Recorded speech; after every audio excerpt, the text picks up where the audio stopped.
C'est parti. Bonjour à toutes et à tous.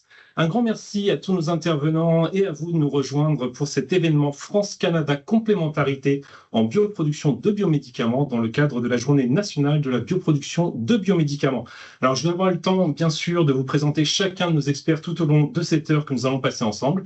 Et pour commencer, à mes côtés, Laurent Laferrère. Bonjour Laurent. Bonjour. Laurent, vous êtes directeur général de France Biolide. Alors, pour commencer, et en guise d'introduction, est-ce que vous pouvez nous parler un peu de cette JNBB ? Tout à fait. Donc, JNBB pour Journée nationale de la bioproduction de biomédicaments. Nous l'avons créé il y a 3 ans maintenant, c'est la 3e édition. L'idée principale, c'était de mettre les projecteurs déjà sur une filière d'avenir, celle des biomédicaments, qui représente près de 60% des médicaments en développement dans le monde. Deuxième point, c'était de mettre aussi les projecteurs sur l'écosystème, tous les membres qui constituent effectivement cette filière, et d'apprendre au travers de cette journée nationale de bioproduction des biomédicaments qui fait quoi, où, quand, comment, de créer du lien entre les acteurs. C'est un moment fort, un moment collectif qui rassemble près de 42 événements collectifs cette année encore. C'est un moment fort pour aussi l'attractivité des talents, puisque dans une filière, on essaye effectivement d'apporter une vision et long terme sur un sujet tel que la bioproduction de biomédicaments. Et donc, dans l'attractivité des talents, créer ce lien entre étudiants, académiques, industriels. Tout à fait. Voilà un peu j'allais dire, finalement, c'est quoi? C'est un moment d'échange entre l'ensemble des acteurs et un moment où on peut connecter et montrer leur savoir-faire au sein de la filière. Oui, l'une des richesses, on le voit d'ailleurs sur le site de France Biolide, sur la page de présentation, c'est que c'est vraiment dans toute la France. C'est dans toute la France, dans toutes les régions de France, 42 événements, effectivement. Ouais, d'accord, ça fait. Je vous invite d'ailleurs à aller sur le site de France Biolide, vous pouvez retrouver toutes ces informations. Et pour cette édition, donc la 3e, le Canada comme invité d'honneur. Alors, pourquoi cette...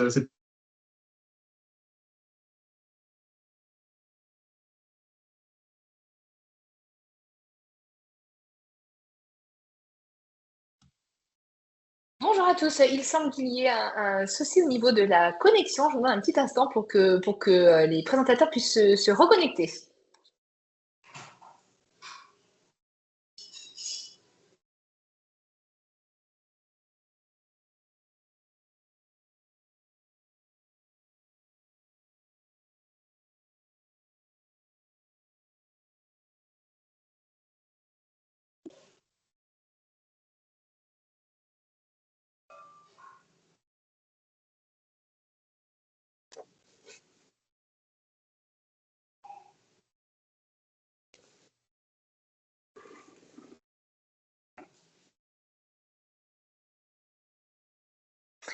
Et il y a en effet un petit souci de connexion côté Paris, toutes nos excuses. En attendant que Laurent Laferrère et donc Fabien qui anime ce panel puissent se connecter, eh bien, je vous propose de vous présenter rapidement France Biolide.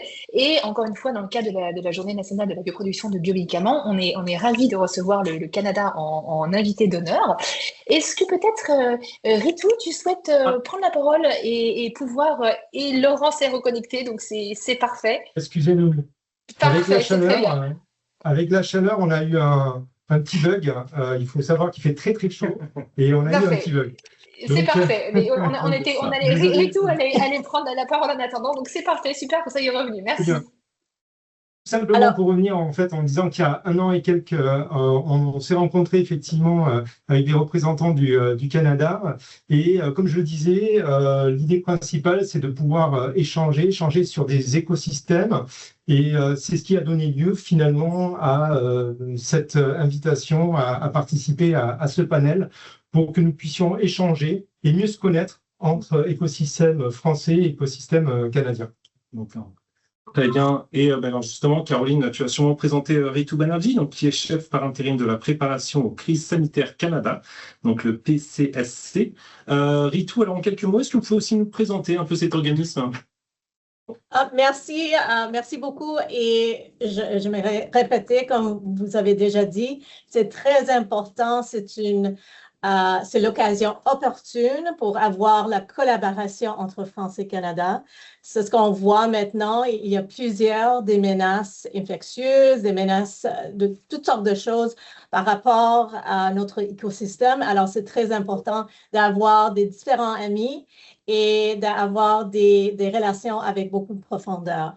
Alors, notre organisme, et c'est nouveau, c'est un organisme spécial du gouvernement qui fait partie du ministère de l'Innovation, Sciences et Développement économique. Alors on prend la perspective de l'industrie et le développement économique par rapport aux contre-mesures médicales.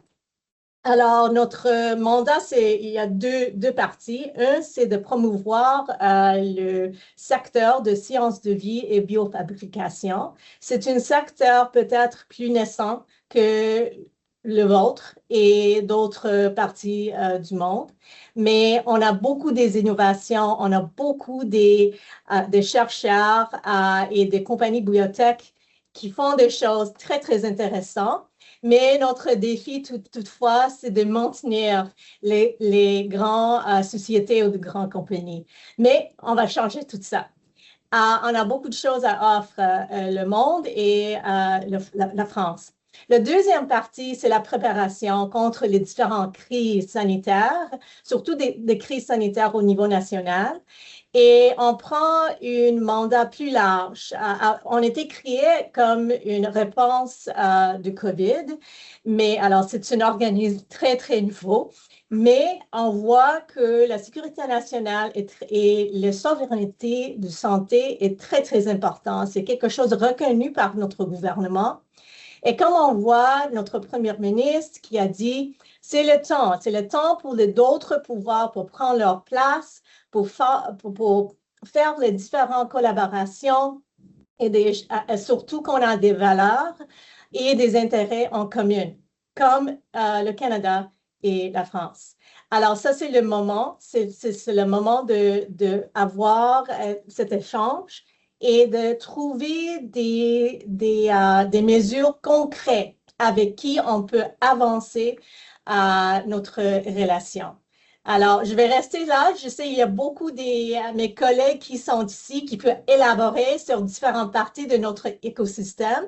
Et on travaille beaucoup ensemble parce que c'est un écosystème très connecté dans un pays très, très large. Alors, on a les différents défis, mais je suis très heureuse d'être ici et d'apprendre la perspective de la France. Merci beaucoup. Merci. Merci beaucoup, Ritu. Alors justement, après cette introduction, on va pouvoir découvrir un petit peu plus en détail les différents écosystèmes canadiens et français, en restant d'abord du côté du Canada, avec Wendy Zatimni. Bonjour Wendy. Bonjour, comment ça va? Très bien, merci. Vous êtes présidente et CEO de Biotech Canada. Alors d'abord, est-ce que vous pouvez aussi nous présenter la mission de cet organisme? Bon, bien, premièrement, bonjour à vous tous et à vous toutes. C'est également un plaisir de se joindre à vous et merci pour l'invitation. Le Biotech Canada, nous sommes l'association nationale qui regroupe au-delà de 230 membres des compagnies qui font partie de l'écosystème de biotechnologie et de développement pharmaceutique ici au Canada. Étant un organisme national, nous avons les membres dans toutes les provinces du pays, mais surtout axés dans les 4 pôles de recherche qui sont notamment le Vancouver, le Calgary, le Toronto et le Montréal. Mais quand même qu'il y a des activités à travers le pays dans ce secteur qui est très, très, très dynamique, effectivement. Tout à fait. Donc, 4 grands pôles de production aujourd'hui. En matière donc de biomédicaments, de bioproduction, où en est le Canada aujourd'hui? Où vous en êtes et surtout comment avez-vous évolué au cours des dernières années? Nous sommes vraiment un secteur en croissance. C'est vraiment un secteur qui a des racines très profonde dans l'histoire du Canada, avec le développement certainement de l'insulin, de vaccins et tout. Mais certainement dans les dernières années, nous avons vu une vraie croissance dans ce secteur avec la technologie de développement en génomique. surtout. Mhm. Ce qui a vraiment aidé le secteur à grandir énormément.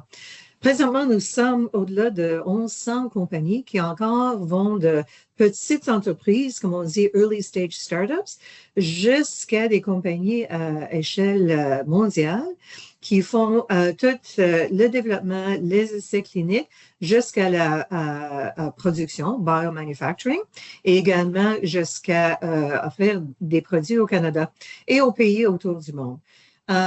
Et c'est une petite note que ici au Canada, à l'île du Prince-Édouard, nous avons 30% et je vais le dire en anglais, excusez-moi, we have 30% of the biofermentation capacity of the entire planet is located here in Canada. Donc, c'est vraiment encore beaucoup de possibilités et de potentiel. J'ai parlé des 4 pôles. Nous avons des centres de recherche universitaires qui sont intégrés et qui font un lien très fort avec les compagnies qui sont en voie de croissance pour faire de la recherche, comme on dit en anglais, translational research. Et comme je disais tantôt, nos forces sont vraiment en termes de médecine de précision, médecine régénérative, génomique et produits radiopharmaceutiques, entre autres. Alors, ça brosse un petit peu un tableau de l'industrie ici au Canada. J'ajoute seulement que nous sommes vraiment très bien appuyés par le gouvernement fédéral et les gouvernements provinciaux qui ont leur propre stratégie de sciences de la vie pour accroître le secteur. Et au niveau fédéral, donc nous travaillons en partenariat avec Ritu et son équipe.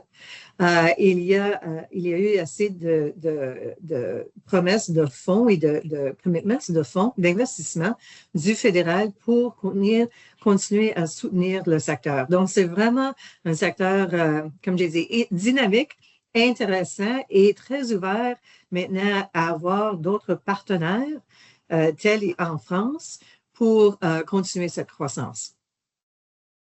Tout à fait. Merci Wendy. Effectivement, vous avez parlé en anglais. C'est un panel qui pourra se tenir en français, en anglais. Donc, n'hésitez pas à parler en anglais aussi si vous le préférez. Alors, justement, du côté français, Anne Jouvenceau. Bonjour Anne. Bonjour tout le monde. Alors Anne, vous êtes coordinatrice de la stratégie d'accélération biothérapie, bioproduction en thérapie innovante à l'Agence de l'innovation en santé, donc un organisme français. Est-ce que Anne, pour les Canadiens qui peuvent nous regarder, est-ce que vous pouvez présenter aussi cette agence de l'innovation en santé qui est bien sûr bien connue désormais en France? Alors, l'agence de l'innovation en santé, elle a été créée en 2022, dans le cadre du plan Innovation Santé 2030, France 2030, et elle est placée auprès du secrétariat général pour investissement au niveau des services Premier ministre. Donc, en fait, c'est une agence, on l'appelle agence, mais c'est un service, un bras droit du Premier ministre, et elle s'est faite un peu comme pour les Canadiens post-Covid. C'est-à-dire qu'après la crise sanitaire liée au Covid, la France et le gouvernement s'est rendu compte qu'elle devait renforcer certaines filières, et notamment des filières dans le domaine de la santé, pour diminuer sa dépendance vis-à-vis de pays tiers. Et c'est la raison pour laquelle la France a décidé de mettre en place ce plan France 2030 et le plan innovation, avec plusieurs axes dans le domaine de la santé, et notamment le renforcement de certaines filières. Et finalement, deux intéressent tout à fait le panel d'aujourd'hui: la stratégie d'accélération biothérapie, bioproduction, thérapie innovante, mais également la stratégie d'accélération qui porte sur les maladies infectieuses émergentes et les menaces NRBC, puisque, comme on aura sans doute l'occasion de le revoir, mais parmi les biomédicaments, il y a les vaccins, et les vaccins sont souvent des thérapies attendues, ou solutions thérapeutiques contre mesure médicales attendues dans le cadre de crises sanitaires. D'accord. Et alors concrètement, votre rôle, vous accompagnez les entreprises, vous accompagnez les stratégies, vous accompagnez le gouvernement peut-être aussi sur les priorités à donner au secteur? Alors, notre rôle, il est multiple. Alors souvent, on nous attend sur des aspects financiers, on pourra revenir sur les aspects financiers ultérieurement, mais il est aussi surtout de faire travailler ensemble des acteurs qui n'ont pas toujours l'habitude de se parler. Et en l'occurrence, ça paraît trivial, mais de permettre la coordination interministérielle et donc d'avoir une réflexion, je dirais, continue, cohérent entre les différents ministères qui peuvent être concernés sur des sujets comme les biothérapies et la bioproduction et les maladies infectieuses émergentes, à savoir ministère de la Recherche, ministère de la Santé, ministère de l'Industrie, mais aussi des ministères comme le ministère de l'Environnement, de l'Agriculture ou des Armées, dès qu'on va sur des sujets comme les maladies infectieuses émergentes ou les menaces NRBC. Donc ce premier rôle, il est fondamental et important parce que ça veut dire que dès qu'on souhaite traiter des biothérapies et de la bioproduction, on ne va pas le regarder qu'à travers, comme on a tendance un peu à le faire, à penser usine, à penser production, mais on va le regarder sur tout l'ensemble de la chaîne de valeur, de la recherche jusqu'à l'industrialisation et l'accès patient, d'où cette nécessité de coordination. On a un deuxième rôle qui est aussi celui d'apporter une aide à la décision au niveau politique, avec ces réflexions qu'on mène à travers cette interministérialité. Et puis, en troisième position forte, néanmoins, dans le cadre de France 2030, qui est en fait un plan d'investissement d'avenir, on a une enveloppe budgétaire qui a été dédiée dans le domaine de la santé, 7,5 milliards, et à travers la coordination de 2 stratégies, on a une enveloppe, et on reviendra sur les montants, pour justement permettre l'allocation, le renforcement, le soutien de l'ensemble de la chaîne de valeur avec différents outils, boîtes à outils, qui adressent les différents niveaux de maturité tels qu'on peut les suivre sur une échelle de TRL, de la recherche académique jusqu'à l'industrialisation. D'accord.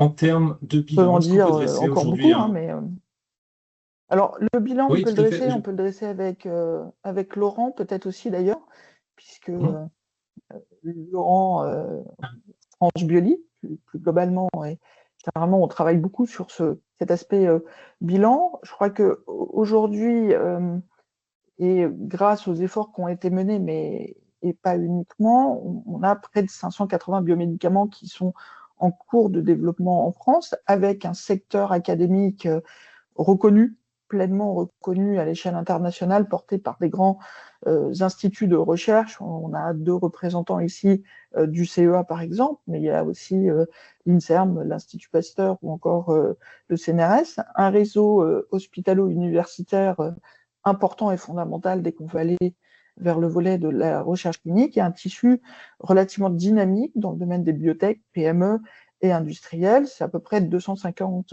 acteurs publics et privés qui sont véritablement sur le sujet des biothérapies et de la bioproduction.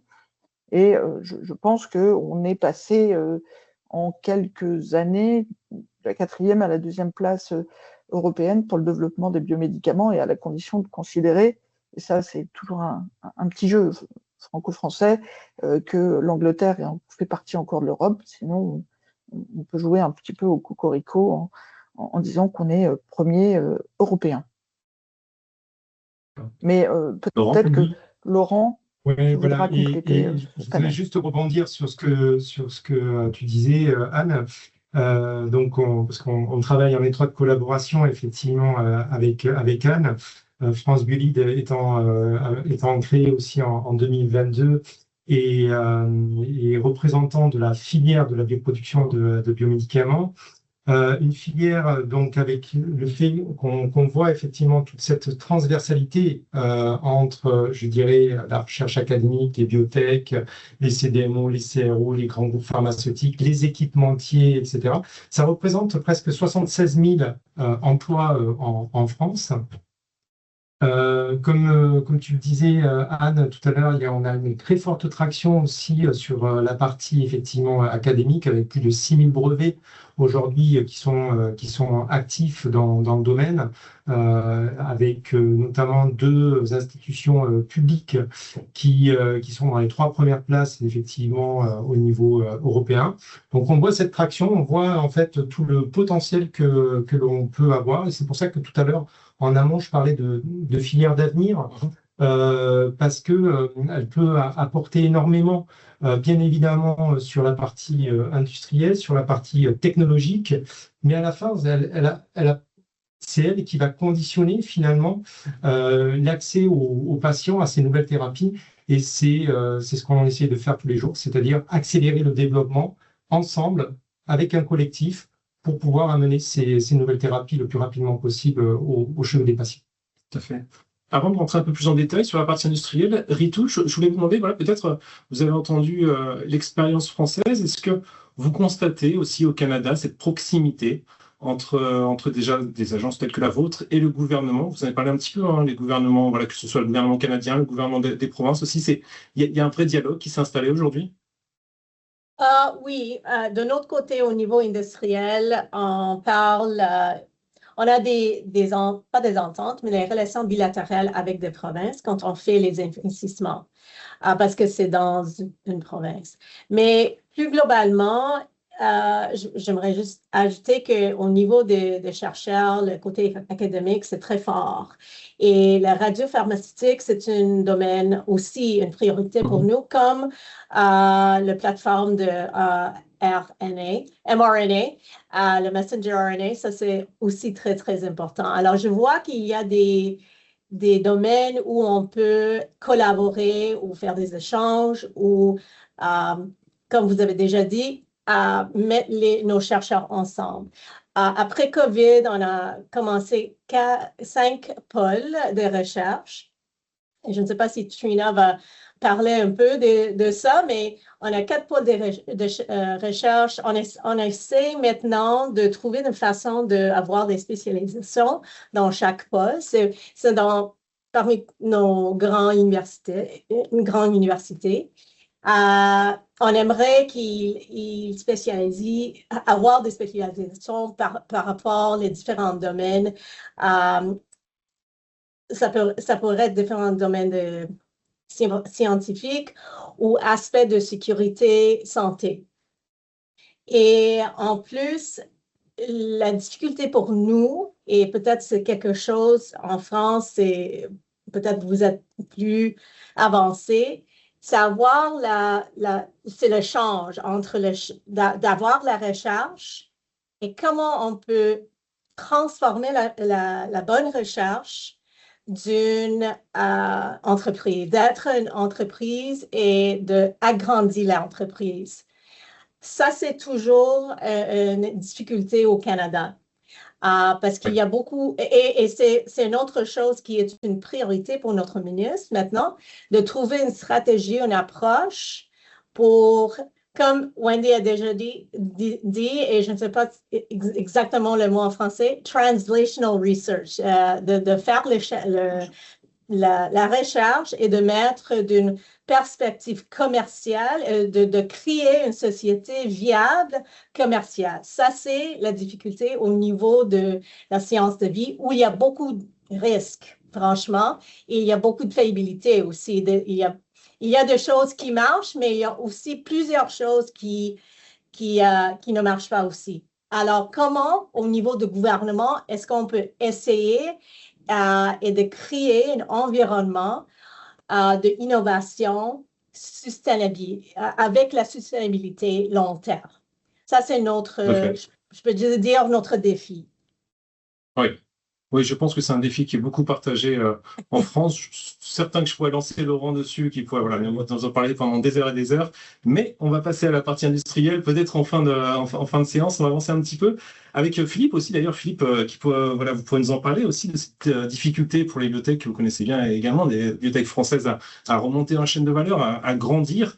Alors, Philippe Charot, vous êtes vice-président manufacturing et supply chain de France chez Sanofi, donc un grand laboratoire français, mais qui a bien sûr une envergure internationale, une empreinte internationale. Alors, Philippe, est-ce que vous pouvez justement nous parler de cette stratégie de bioproduction dans un groupe comme le vôtre? Alors voilà, évidemment, tout ne se passe pas en France, mais dans plusieurs pays. Est-ce que vous pouvez nous présenter un petit peu?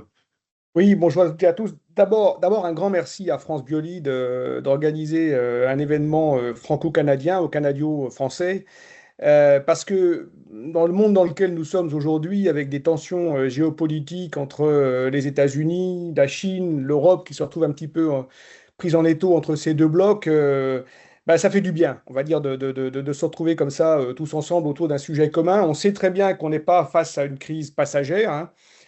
C'est quelque part, ce monde, c'est le nouveau normal. Alors, qu'est-ce que ça signifie pour nous et pour l'industrie pharmaceutique, en particulier pour les grandes industries, pour les grandes boîtes pharma? Ben, ça nous oblige complètement à revoir quelque part nos chaînes d'approvisionnement, de renforcer leur résilience, de régionaliser partiellement notre production et puis de rééquilibrer nos investissements industriels en fonction de nos marchés présents, mais bien sûr aussi futurs. Alors, il faut être lucide, hein, c'est un défi majeur. La compétitivité, elle repose en grande partie sur les économies d'échelle, pas que, mais en partie. Évidemment, la régionalisation va à contre-courant. Donc, il y a une vraie tension et on n'a pas toutes les réponses aujourd'hui. Mais cette transformation, chez Sanofi, on l'a anticipée, ça fait déjà une dizaine d'années, notamment parce qu'on a eu une évolution rapide de notre portefeuille de R&D interne et aussi externe via des acquisitions ou des partenariats avec des biotech, comme vous le citiez, vers les biologiques. Et ça nous a conduit à complètement reconfigurer notre outil industriel. On est passé, on va dire, d'un portefeuille de molécules de synthèse, grand volume en général, vers les biotechnologies et les produits de spécialité. Et donc, ça nous a amené à investir beaucoup d'argent, plusieurs milliards d'euros dans la décennie passée, pour construire des capacités sur l'ensemble de la chaîne de valeur. Et j'y viens l'ensemble de la chaîne de valeur de production, c'est-à-dire c'est pas simplement uniquement la partie drug substance, mais c'est également le remplissage aseptique et dans certains cas l'assemblage de devices médicaux. Alors aujourd'hui, les chiffres parlent d'eux-mêmes, hein. La France, c'est un tiers de nos effectifs industriels, c'est un tiers de nos investissements industriels, c'est un réseau d'une douzaine de sites, alors qu'il n'y a pas que de la bioproduction, mais la bioproduction, il y a une part très importante. On produit 60% de nos volumes en Europe. Et plus de 97% de notre production, elle est exportée dans le monde entier, y compris la Chine d'ailleurs. Et dans ce marathon de transformation, il y a une réalisation dont on est particulièrement fier, c'est l'usine Modulus. Je n'ai pas le temps de vous donner les détails ici, c'est une usine qui a reçu plusieurs prix internationaux, dont l'usine du futur récemment par l'ISPE. Mais ce qui est important, c'est le concept, parce qu'on est dans un monde où seules les molécules best in class, first in class accèdent au marché, dans des conditions, on va dire, de prix permettant un cercle vertueux vers la R&D. Et on sait que également la Chine, qui va bientôt devenir le premier innovateur mondial dans la pharma, hein, impose un rythme et une cadence effrénée. Et donc l'agilité devient un avantage compétitif décisif. Et c'est pour ça qu'en termes de production, on doit repenser également nos outils de production. Et Modulus, c'est l'exemple même d'une unité complètement reconfigurable en quelques semaines, qui peut produire 4 produits biologiques en parallèle et qui est complètement digital. C'est notre réponse quelque part à l'incertitude clinique et à la volatilité du portefeuille de R&D. Mais revenons au Canada, hein. L'Amérique du Nord, c'est notre premier marché, c'est le plus grand marché pharmaceutique et le Canada y occupe une place bien sûr importante. Sanofi est présent au Canada depuis des décennies, hein. Et je ne crois pas me tromper lorsque je vais dire que Sanofi, c'est le plus grand fabricant de produits biopharmaceutiques au Canada. Et une des entreprises qui investit beaucoup, innove et opère dans l'ensemble de la filière des sciences de la vie au Canada. On a à la fois de la R&D, on a à la fois du manufacturing, beaucoup de digital. D'ailleurs, on a annoncé un investissement de 200 millions d'euros récemment au Canada pour augmenter nos ressources et nos capacités dans le domaine de l'intelligence artificielle. On a plus de 2000 collaborateurs au Canada avec comme objectif, hein, celui qui nous anime tous, c'est-à-dire de fournir une gamme de médicaments et de vaccins de premier ordre et à la pointe de l'industrie. Et le site de Toronto, hein, au Canada, je pense qu'il illustre parfaitement un petit peu ce qui a commencé d'être dit, c'est-à-dire a besoin d'un écosystème pour fonctionner, alliant public, privé, on a vu des exemples, académique et industrie, permettant un accès au talent, parce que c'est clé dans ce domaine, et puis bien sûr une collaboration avec nos fournisseurs, vous en parliez. Donc simplement pour conclure, on opère aujourd'hui dans un monde qui est devenu très fragmenté, qui nous oblige à complètement repenser nos supply chains. Je pense qu'effectivement, comme ça a déjà été dit, on a beaucoup de complémentarité avec le Canada. Certaines existent, certaines doivent être construites et je me réjouis aujourd'hui de l'opportunité qui nous est donnée de renforcer nos liens, notre collaboration franco-canadienne dans le domaine de la bioproduction. Parce que ce nouveau normal géopolitique, quelque part, eh bien, la résilience, elle se construit ensemble. Tout à fait. Merci, Philippe. And now I have the pleasure to introduce you Marc Lievonen. Hello, Marc. Hello, bonjour. Hi. So, Mark, you have many roles. You are a member of the Canadian Government Council of Expert Advisor. You are principal at GML Advisory Services and former president of Sanofi Pasteur Limited, which is a Canadian subsidiary of Sanofi's vaccine division. And you also have worked with numerous specialist agencies in Canada. So, Mark, to start with, could you tell us how Sanofi Pasteur established itself in Canada? I know that you have this story in your mind. Well, thank you for that, and I'll try to be brief. And it's great to follow Philippe on this. So I'll be very brief. It's a long story, but I joined what was Connaught Laboratories in 1983, and in December 14th, 1989. Connaught Laboratories was acquired by Institut Mérieux, and it was a major transaction, very controversial, but it went ahead. And shortly thereafter, I continued on as the Senior VP of Commercial Operations. And the acquisition has been phenomenally successful, as Philippe has mentioned, not for any of the reasons that were mentioned at the time. The strategy that was laid out, some of those products didn't unfold. But over the years, investments were made. One of the things that happened is when Institut Mérieux bought Connaught, they gave 69 undertakings to the Canadian government under the Foreign Investment Review Agency Act. And one of my initial responsibilities was to comply with those. Those drove some of the early decision-making over the years. But the fundamental development was there was a product, it's the 5-component acellular pertussis vaccine against whooping cough, which was developed in Canada and became the gold standard in the Sanofi Pasteur organization. And from that beginning, which was originally to manufacture doses for Canada, once it was chosen as the global product, expansions were made at the site over the years. Some of them were very limited investments in the beginning, but essentially the Toronto site became had the global mandate for this pertussis-containing vaccine in combinations, which it has to this day. And I have stated on many occasions, this is the only billion-dollar-plus product that has been developed in Canada, manufactured in Canada, and exported all over the world, and no one has pointed something else out since. And it continues to be the case. And as Philippe mentioned, there's over 2,000 people.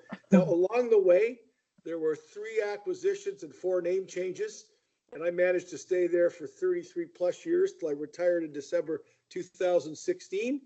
And, we went from Pasteur Mérieux Connaught to Aventis Pasteur to Sanofi Pasteur to what I believe is now Sanofi Vaccines. It's the same legal entity at Dufferin Steeles. It's expanded to 2,000 employees. It now has global mandate for this 5-component pertussis vaccine and high-dose flu manufacturing, which was another billion-dollar investment. As Philippe mentioned, there's now investments in Toronto in computer technology and artificial intelligence.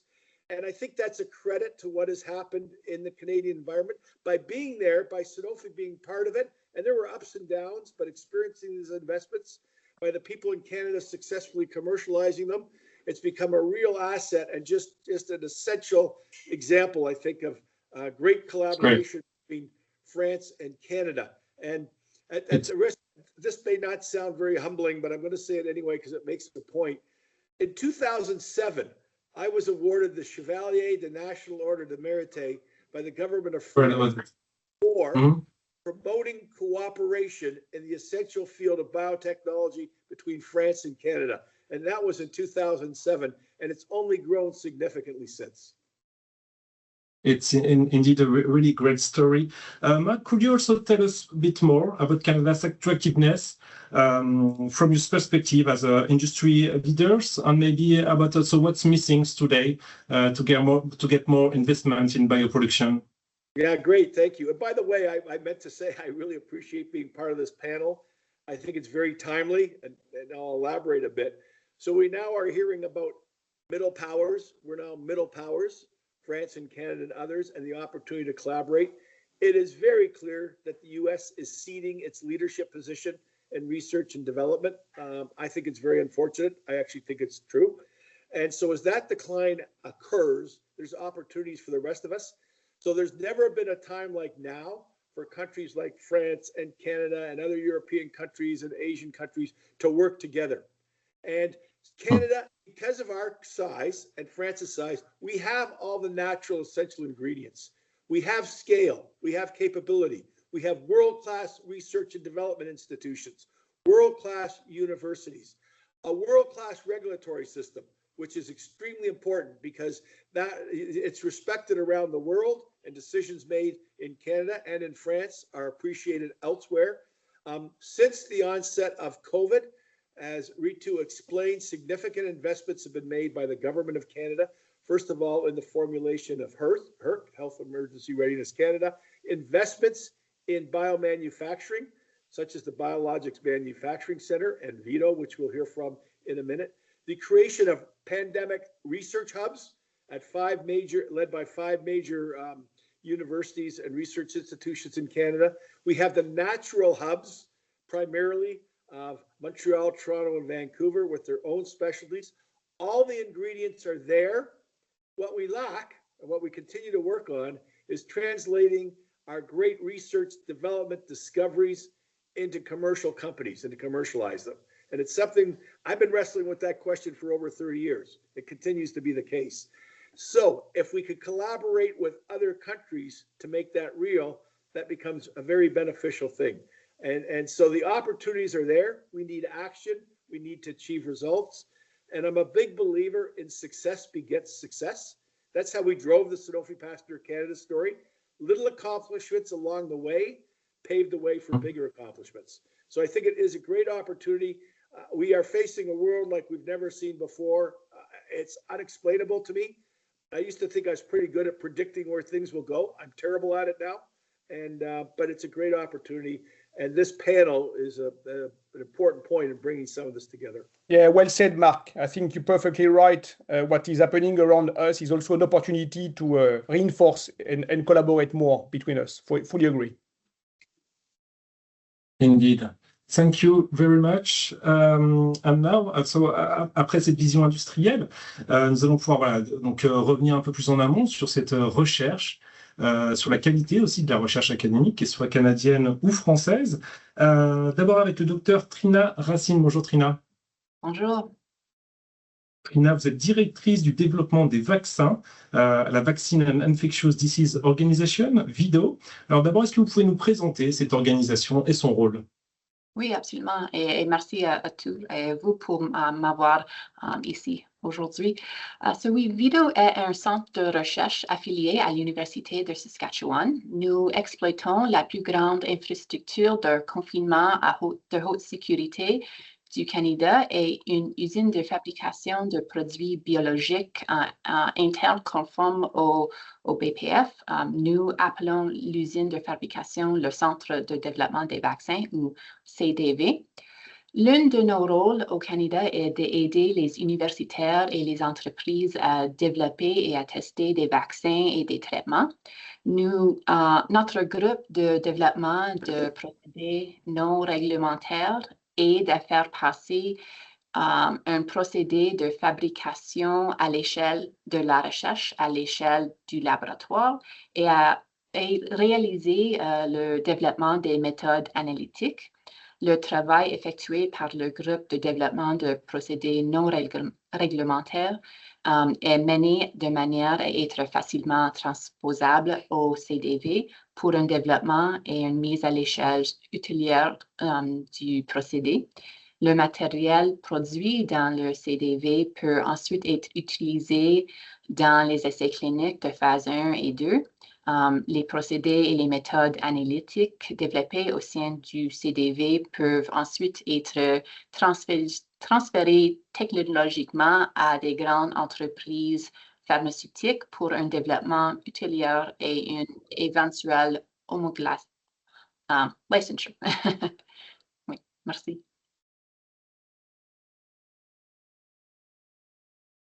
Oh, je m'excuse, je ne peux pas vous entendre. Mais...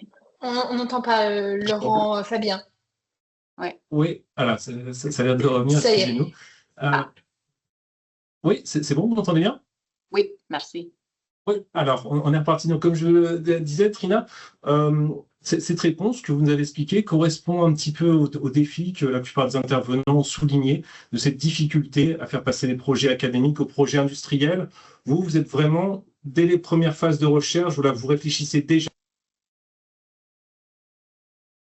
Oh, je m'excuse. On repère Fabien. On vous a perdu. On vous a perdu encore, Fabien, Laurent. Non, toujours pas. Refaites peut-être une manip de reconnexion sur la caméra. Ça y est, on tente. Ah, vous ne voyez plus. C'est bon. Ça y est, c'est bon. C'est bon. On vous entend. Ça revient. Comme on disait avec Laurent, on est pourtant au sein d'un campus très moderne, le Paris Santé Campus. Donc oui, Trina, voilà, vous êtes un peu vous proposez des solutions sur cette question de... On repère Fabien. Comme quoi, le transfert de technologie de l'académique à l'industrie est vraiment compliqué. Oui. Essayez de vous reconnecter à la caméra peut-être.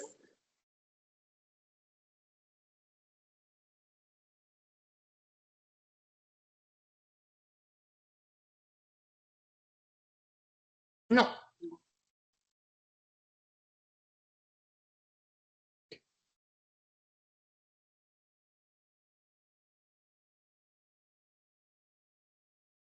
Il fait particulièrement chaud à Paris. Est-ce que ceci explique cela? Je ne sais pas.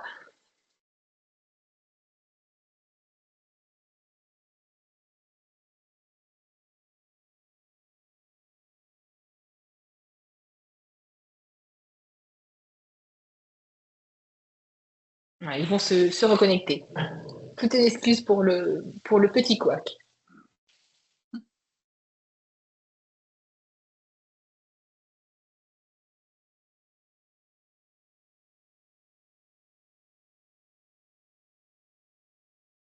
Le microphone, c'est bon. C'est bon. Ah, c'est bon. Voilà, je pense que le son est peut-être un petit peu différent. On a changé de modèle. Ça vous convient? Vous nous entendez bien? Oui, on Ok, entend très bien. bien. Trina, je suis vraiment désolé pour ces petits imprévus. Trina, voilà, pour résumer un petit peu ce que vous avez dit, voilà, votre organisation aujourd'hui propose un peu des solutions pour faire passer cette recherche académique vers l'industrialisation, au moins pour y réfléchir très tôt, c'est ça? Oui, exactement. Et nous, chez Vidéo, nous adaptons une approche StageGate pour mener nos recherches de découverte et de développement. L'approche StageGate pour le développement des vaccins, une méthode structurée de gestion de projets qui divise les processus de développement en une série d'étapes distinctes et séparées par des points de décision appelés des gates. Et à chaque étape, nous demandons à nos chercheurs d'anticiper les problèmes de fabrication susceptibles d'affecter le produit final et ou la possibilité d'en obtenir la licence. Par exemple, utilise-t-il un adjuvant dont les frais de licence seraient élevés, rendant ainsi le produit trop cher pour le marché cible? Si tel est le cas, il est préférable de ne pas poursuivre dans cette voie.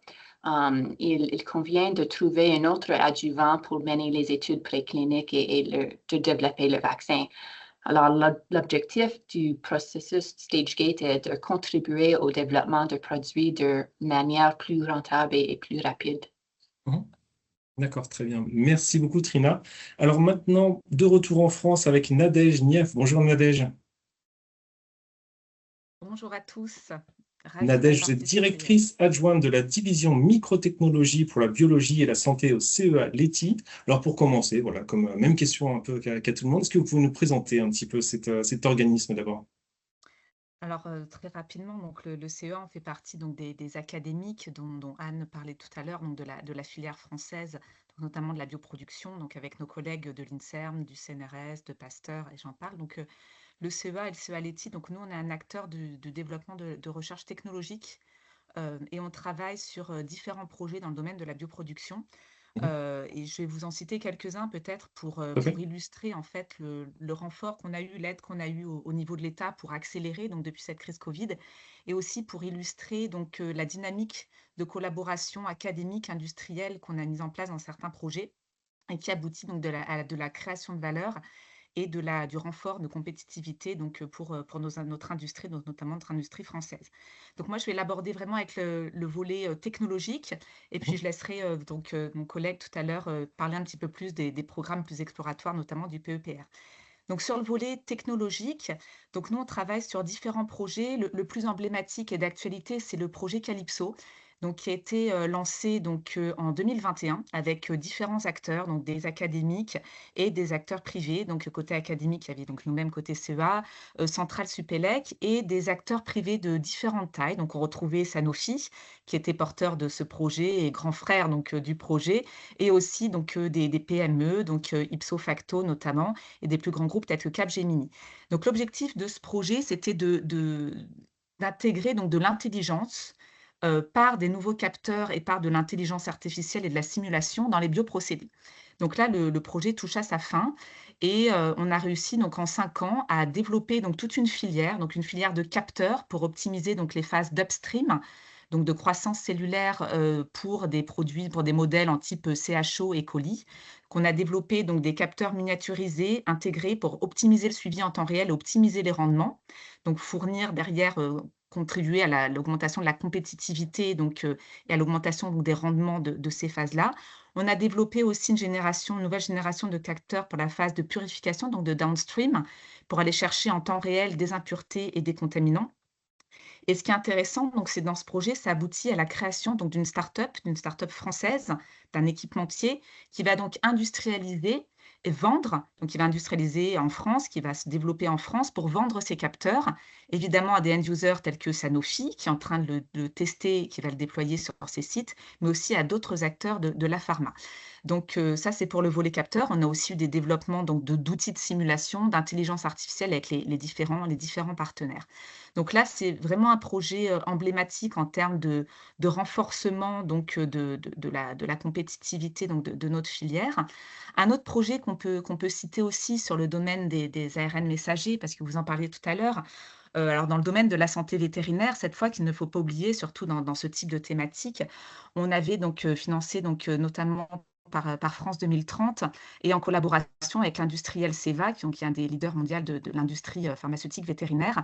On a fait ce projet, donc, qui est terminé maintenant, de développement d'une nouvelle génération de nanoparticules lipidiques pour la vectorisation d'ARN messagers donc de grande taille, notamment pour des nouvelles générations de grippe aviaire ou autres. Donc ça, c'était un des premiers pans du projet, donc avec ce développement donc, de nanoparticules, avec la nanoparticule elle-même, mais aussi tout le process industriel, parce que Trina en parlait tout à l'heure, c'est extrêmement important. C'est-à-dire quand on fait ces développements, de penser process dès le début, d'éliminer par exemple l'éthanol, ce genre de choses, qui ne donnent pas forcément lieu tout le temps à des grandes publications, mais qui sont des choses de terrain essentielles pour pouvoir industrialiser rapidement et dans des conditions pérennes.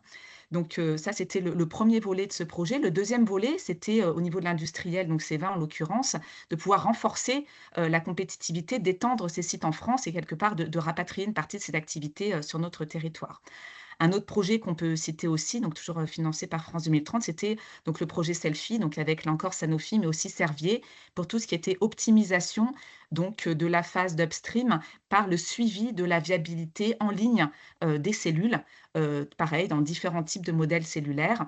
Et là encore, on aboutit à des solutions qui vont être industrialisées prochainement. Donc voilà, quelques exemples pour vous illustrer ce qu'on peut faire donc, dans ce Tout à fait. continuum de la recherche à l'industrie en France. Tout à fait, ouais, ce sont des exemples très intéressants. Et alors justement, un de vos collègues, donc Christophe Ginot. Bonjour Christophe. Bonjour, Alors vous vous êtes m'entendez? directeur, oui, on vous entend très bien. Vous êtes directeur de l'Institut Joliot du CEA et copilote du PEPR Biothérapie Bioproduction, donc qui est justement un bon exemple de la façon dont les autorités peuvent accompagner le secteur. Est-ce que vous pouvez nous en dire un peu plus? Oui, tout à fait. Donc, effectivement, je suis un collègue de Nadège. Je travaille à la direction de la recherche fondamentale du CEA.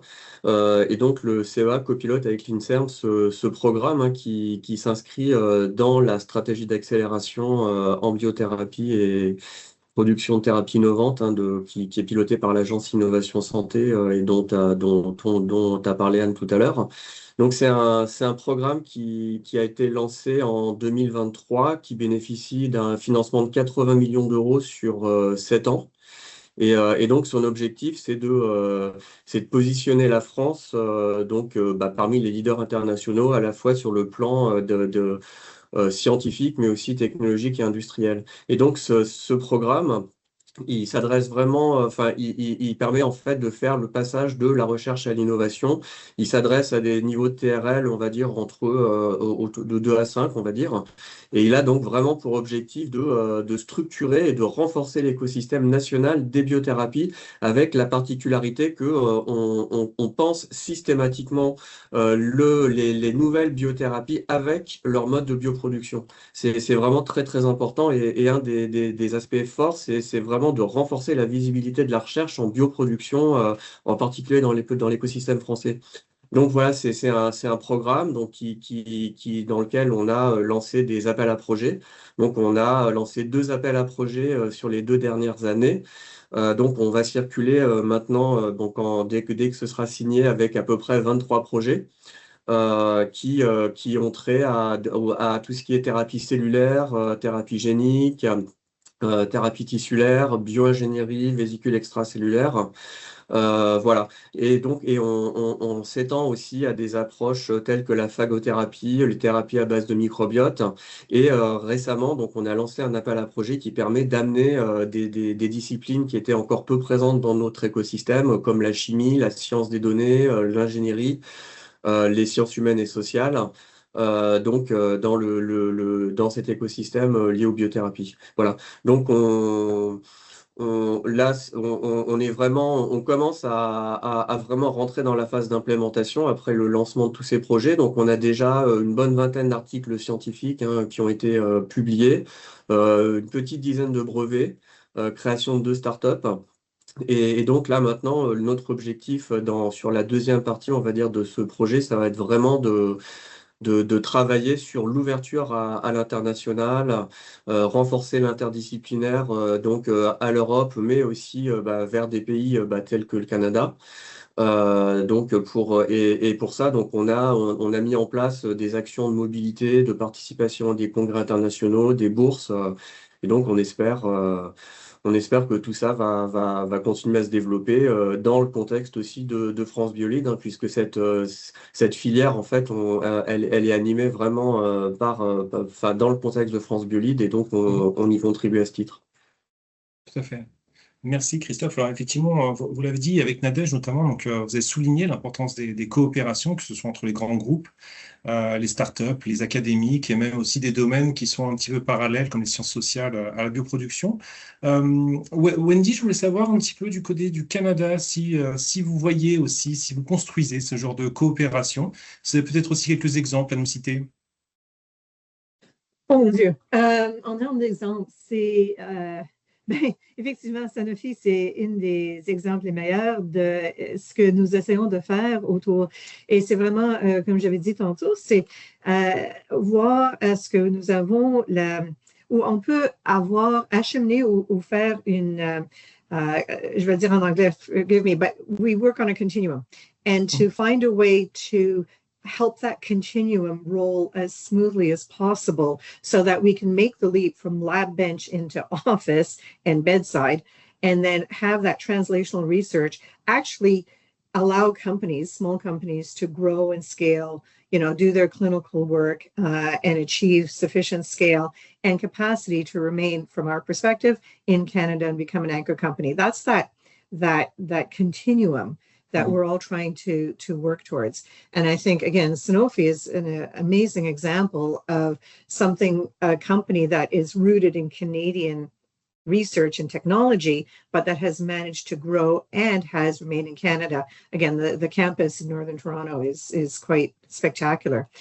There are, of course, other smaller examples. We have a company called AtomV, for example, that has grown out of McMaster University in Hamilton, which again made the leap to full-scale production, and they do radiopharmaceuticals and export around the world. But that was very much this partnership between university, McMaster University, Center for Probe Development and Commercialization, which was a bit of an accelerator, the small company itself, and then working through government to also find markets around the world. And interestingly, and when we look at this, we have to also remember that in addition to the biotech community, there's also all of the trade and supply chain components that are part of that community as well. So when I look at AtomV, for example, they measure their output in liters, and they typically have 72 hours to get product from the manufacturing site into a patient. And they supply down into New Zealand, for example. So what they've had to do is work with regulatory authorities in New Zealand and with customs and border customs agents to make sure that they can, and transportation, to make sure they get that product from their factory in Hamilton into a patient in New Zealand in 72 hours. And they've managed all of the logistics and regulatory and customs requirements in the meantime. So that's a big answer, but in terms of examples, those two I look at as one being a great example of a success story, and B, from an AtomV perspective, it really speaks to the need to make sure that continuum is smoothed out. And whether we do it internally in Canada or we do it in partnerships between Canadian and French organizations, I think there's tremendous opportunities here to do that, because we can't all do it all by ourselves. But then also not losing sight of the fact that there are a lot of other pieces around that ecosystem and that conveyor belt, that continuum, that also have to be brought in. Tout à fait. Merci Wendy. Alors justement, vous venez de le faire un petit peu, de tirer non pas les conclusions, mais les premiers enseignements qu'on peut, qu'on peut faire de cette réunion, de ce rendez-vous. Alors, il nous reste quelques minutes, mais c'est important de le prendre. Laurent, est-ce que vous pouvez nous parler un petit peu aussi de ce que vous retenez de cette conférence, de ces expériences canadiennes? Moi, ce que je retiens dans un premier temps, c'est une très belle expérience, bien évidemment, des uns et des autres, avec une volonté de travailler ensemble. Donc ça, je pense que c'est important de se dire que il y a cette volonté de désiloter ou de break the silos entre la recherche, l'innovation, l'industrie, etc., mais aussi break the silos entre les différents pays pour pouvoir essayer justement d'apporter encore une fois le plus rapidement possible des solutions aux patients, puisqu'on travaille tous pour cela, effectivement. Donc peut-être que, j'allais dire, la première des choses, c'est de se dire que aujourd'hui, c'est une première étape dans laquelle on apprend à se connaître. On a peut-être besoin d'apprendre encore un peu plus à se connaître, mais à partir de là, on va pouvoir effectivement essayer de créer des ponts et puis regarder avec notre écosystème quelle création de valeur on pourrait avoir dans le respect, bien sûr, des uns et des autres. Donc, faut qu'on regarde ça en tout cas. Tout à fait. Ritu, je vois hocher de la tête. Quels enseignements aussi vous pouvez garder, vous pouvez tirer de cet événement? Mais je suis absolument d'accord qu'il y a une volonté. Il y a absolument une volonté de continuer le dialogue. Et ça, c'était très facile de faire. Mais en plus, peut-être d'avoir des partenariats industriels. Comment est-ce qu'on peut faire mettre nos partenaires, nos différentes sociétés ensemble pour faire des choses, de continuer la collaboration. En plus, aussi au niveau de la recherche, je pense qu'il y a beaucoup d'occasions de mettre nos chercheurs ensemble, de faire des projets ensemble. Alors, pour vraiment maintenir ce partenariat de les deux pays. Et finalement, je pense que le chaîne d'approvisionnement que nos collègues de Sanofi a mentionné, c'est très, très important, surtout dans un monde très volatile, avec différents types de menaces. C'est très nécessaire d'avoir la coopération, de maintenir une chaîne d'approvisionnement qui est résiliente. Alors, je donne quelques possibilités pour continuer la discussion, mais je suis absolument d'accord, il faut qu'on reste ensemble. Très bien. Eh bien, écoutez, alors un grand merci à tous pour ces éclairages passionnants et pour avoir ouvert toutes ces voies qui pourraient mener à de nouvelles coopérations et à consolider les liens entre la France et le Canada. Voilà, donc j'espère rendez-vous à suivre. Et je vous donne également rendez-vous sur le site internet de France Biolite. Voilà, vous pourrez découvrir le programme de la JNBB qui se poursuit avec de nombreux événements, évidemment, à suivre dans toute la France. Un grand merci à tous et à bientôt. Merci. Merci. Au revoir. Au revoir. Merci, au revoir. Au revoir.